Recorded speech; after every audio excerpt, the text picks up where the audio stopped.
मोहम्मद रफ़ी साहब ने जब 1970s में उन्होंने हज किया तो हज से वापस आकर उन्होंने गाना गाने से तौबा कर ली कि अब मैंने गाना नहीं गाना। वहाँ पर भी उनसे कुछ तबलीगी जमात के लोग मिले, फिर वह वापस आए तो ज़ाहिर बात है मजहबी एक गुफ्तगू शुरू हो जाती है, मजहबी लोग इर्द गिर्द आना शुरू होते हैं। तो मोहम्मद रफ़ी साहब को बताया गया कि मौसीकी हराम है, इस तरह करके ये जो इस्लाम में नापसंदीदा है। तो मोहम्मद रफ़ी साहब ने गाना गाने से तौबा कर दी।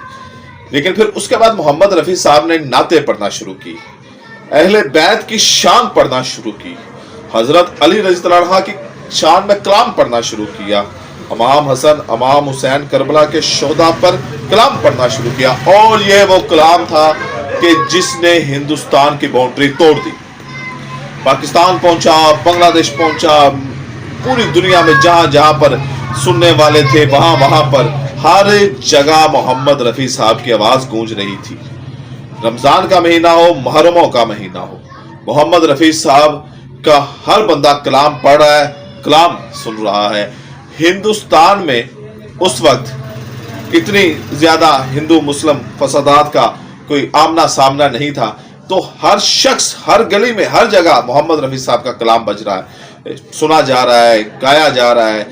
यहाँ तक कि जो इस्लामी इज्तिमा होते थे वहां पर भी इस्लामी इज्तिमा में शुरुआत से पहले मोहम्मद रफ़ी साहब का कलाम वहां पर पढ़ा जाता था।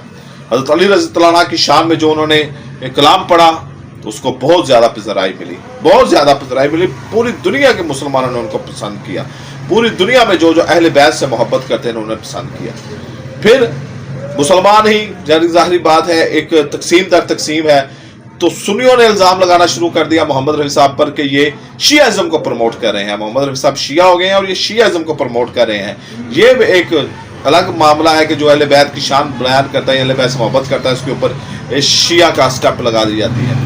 मोहम्मद रफ़ी साहब ने कहा मेरा कलाम सब मुसलमानों के लिए है, सुन्नियों के लिए भी है, शियों के लिए भी है, देवबंदियों के लिए भी है, अहले हदीसों के लिए भी, सब के लिए जो अहले बैत से मोहब्बत करता है और अहले बैत से मोहब्बत ईमान का हिस्सा है। मोहम्मद रफ़ी साहब ने कहना कि मेरा जो कलाम है सब के लिए है।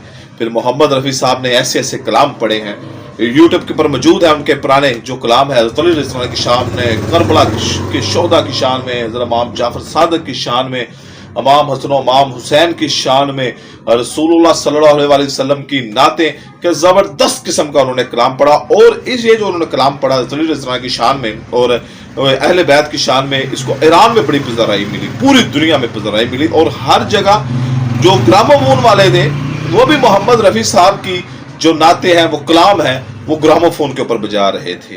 जो फोन की कंपनी, बड़ी बड़ी कंपनियों ने मोहम्मद रफ़ी साहब की आवाज़ को अपने अपने मकासद के लिए इस्तेमाल करना शुरू किया था। और मोहम्मद रफ़ी साहब का एक ही मकसद था कि वह अहले बैत की शान बयान कर रहे थे बतौर मुसलमान, और पूरी दुनिया को बताना चाहते थे कि अहले बैत की शान क्या है। और उन जैसे जो कसीदे, उन जैसी जो नाते हैं और उन जैसे जो अहले बैत की शान बुलंद की है वो आज भी एक अपनी मिसाल आप रखती है। मैं आपसे मुलाकात अगली वीडियो में करता हूँ। इजाज़त है।